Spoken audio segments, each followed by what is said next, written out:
नमस्कार जय जगन्नाथ सांग मैंने आज एक ब्लॉग को अपन स्वागत।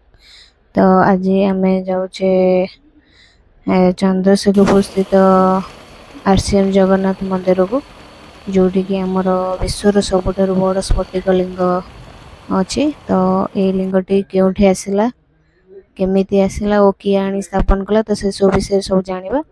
तो आपण मैंने जिते बड़े भी आसुचंदी तो यहाँ डिस्टेंस अच्छी कटक रु आरसीएम जगन्नाथ मंदिर 23 किलोमीटर। तो आपड़ जिते भी आसुचंदी नंदनकानन रोड देके आइले आमर जावियर छकटार यूटर्न नेले अरण्य भवन टू जस्ट टिके आगू गले आपन को ये गेट मिल जाव। तो आपन ये गेट दे भितर एंट्री करेंगे। तो किछि बाट आसला परे आपन मंदिर रे आराम से पहुंच जिवे।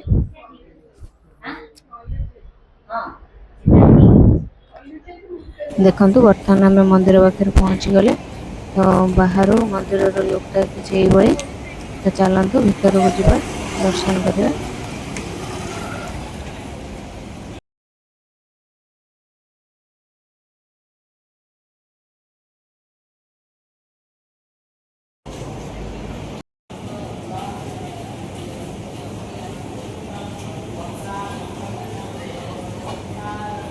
देखो आम एंट्री करू प्रभु महाबाबूर दर्शन मिलगला।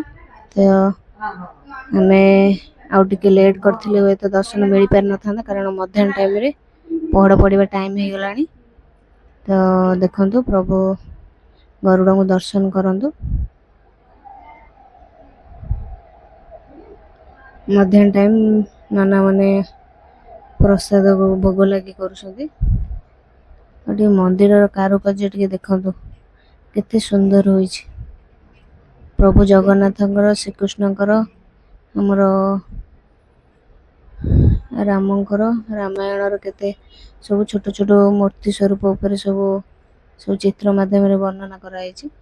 आ एपटे देखंतु जगन्नाथंकर विभिन्न रूप सब गजानन वेश विभिन्न वेश सब अच्छी बड़ सिंहार वेश रामायण महाभारत आउ श्रीकृष्णकर बाल्य लीला विषय भी देखंतु केते सब चित्र सब अंकन होती आते सुंदर भाव कारुकार्य गुराक बहुत निपुण भाव या बहुत सुंदर भी देखा।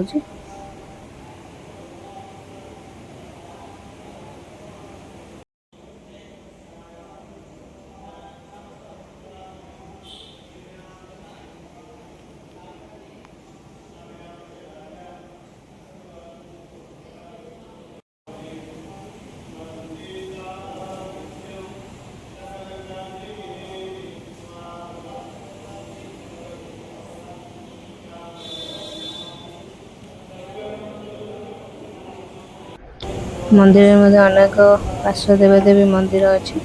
तो चलतु जीवा दर्शन करवा। तो देखंतु केते सुंदर सुंदर चित्र सब अंकन होती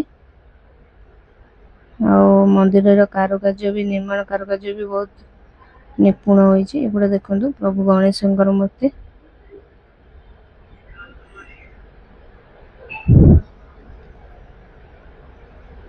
एपटे देखंतु ऊपर जो चांदुआ टंगा है सहित लक्ष्मी नारायण मूर्ति केते सुंदर देखा।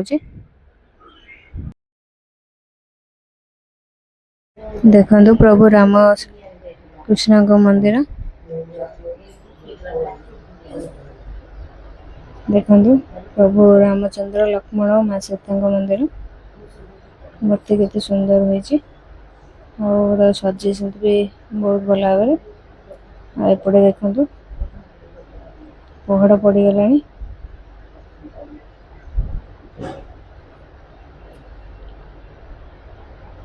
एठी देखंतु सबुठारु सुंदर दृश्य सब मंदिर रे आपण माने विभिन्न पत्थर देखिथिबे मूर्ति। तो एठी देखंतु वृषभंकर पूरा पित्तल रे एटा देखंतु मुगुनी पत्थर रे द्वादश वृषभंकर मूर्ति तो केते सुंदर देखा।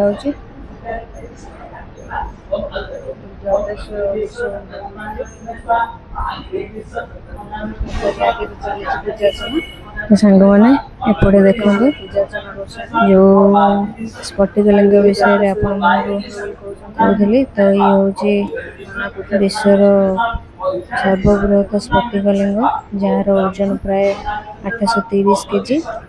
ଆଉ ଏହି ଲିଙ୍ଗଟି ଆମର କେଦାରନାଥରେ ସ୍ଥାପିତ ହୋଇଥାନ୍ତା, କିନ୍ତୁ କେଦାରନାଥ ଭୂସ୍ଖଳନ ଫଳରେ ଏଇଟା ଭାସି ଆସିଥିଲା।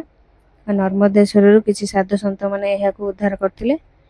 ଆଉ ଆମର ଏଇ RCM ଜଗନ୍ନାଥ ମନ୍ଦିରର ମୁଖ୍ୟ ଯିଏ ଶ୍ରୀଯୁକ୍ତ ପ୍ରଦୀପ ପାଲ୍, ସେ ଏହାକୁ ଆଣିକି ଏଠାରେ ସ୍ଥାପନ କରିଥିଲେ। ତ ଦେଖନ୍ତୁ ସାଙ୍ଗମାନେ, ଏଇ ଯେଉଁ ମଝିରେ ଯେଉଁ ବଡ଼ ସ୍ଫଟିକଲିଙ୍ଗଟି ଅଛି ତା ଚତୁର୍ପାର୍ଶ୍ୱରେ ମଧ୍ୟ ଆଉ 11ଟି ଛୋଟ ଛୋଟ ଶିବଲିଙ୍ଗ ଅଛି, ଯେଉଁଟାକି ନବଗ୍ରହଙ୍କ ସେଠାରେ ସ୍ଥାପନ କରାହେଇଛି। ନବଗ୍ରହଙ୍କ 9ଟି ଧାତୁରେ ଏଇସବୁ 9 ଧାତୁର ଶିବଲିଙ୍ଗ ସ୍ଥାପନ କରାହେଇଛି। ତ ମାନ୍ୟତା ଅଛି ଏଠାରେ ଜଳାଭିଷେକ, ରୁଦ୍ରାଭିଷେକ ଓ ନବଗ୍ରହଙ୍କ ଆପଣଙ୍କର ଖରାପ ଥିଲେ ଏଠି ପୂଜା କଲେ ସେସବୁରୁ ସୁଫଳ ମିଳେ ବୋଲି। ତ ଯେଉଁମାନେ ବି ଆପଣ ଭୁବନେଶ୍ୱରରୁ ଦେଖୁଛନ୍ତି ଆଉ ଯେଉଁମାନେ ବି ଏଠାକୁ ଆସିଛନ୍ତି, ତ ଦୟାକରି କମେଣ୍ଟ କରିବେ। ଆଉ ଦେଖନ୍ତୁ ମନ୍ଦିରର ବାହାରେ ମଧ୍ୟ ଆଉ ଅନେକ ଚତୁର୍ପାର୍ଶ୍ୱରେ ବି ଅନେକ ମୂର୍ତ୍ତି ଅଛି। ତ ଏଠି ଦେଖନ୍ତୁ ମା ବୈଷ୍ଣବୀ ଦେବୀଙ୍କ ମନ୍ଦିର, କେତେ ସୁନ୍ଦର ଭାବରେ ମାଆଙ୍କୁ ସଜେଇକି ରଖିଛନ୍ତି।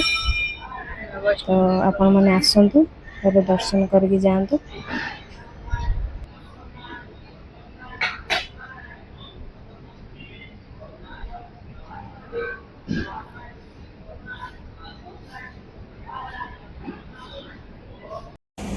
ବର୍ତ୍ତମାନ ଯିବା ପ୍ରସାଦ ସେବନ କରିଦେଇ ଯିବା।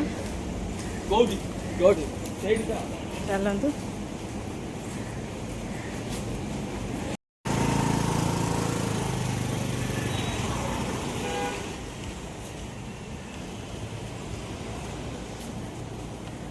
ଶ୍ରୀ ଚକାଡୋଳା ଆନନ୍ଦ ବଜାର। ତ ଦେଖନ୍ତୁ ସାଙ୍ଗମାନେ, ଏଠାରେ କେଡ଼େ ବଡ଼ ହଲ୍ ହେଇଛି। ଏଠି ଆପଣମାନେ ବସିକି ଆରାମସେ ଭୋଜନ ସେବନ କରିପାରିବେ ଏବଂ ପାର୍ସଲର ମଧ୍ୟ ସୁବିଧା ଅଛି, ଯାହାର ମୂଲ୍ୟ 90 ଟଙ୍କା। ତ ଆପଣ ଚାହିଁଲେ ନେଇପାରିବେ। ଆଉ କୋଡ଼ୁଆ ମଧ୍ୟ ଆଭେଲେବଲ୍ ଅଛି, ତ ଚାହିଁଲେ ଆପଣ କୋଡ଼ୁଆରେ ମଧ୍ୟ ପ୍ରସାଦ ନେଇପାରିବେ। ବହୁତ ସୁନ୍ଦର ଜାଗା, ଆପଣମାନେ ଆସନ୍ତୁ, ଭଗବାନଙ୍କୁ ଦର୍ଶନ କରିବା ସହିତ ଏଠି ପ୍ରସାଦ ସେବନ କରନ୍ତୁ। ଆଉ ଯଦି ଭିଡ଼ିଓଟି ଭଲ ଲାଗିଥାଏ ତ ଲାଇକ୍, କମେଣ୍ଟ, ସେୟାର ନିଶ୍ଚିତ କରନ୍ତୁ।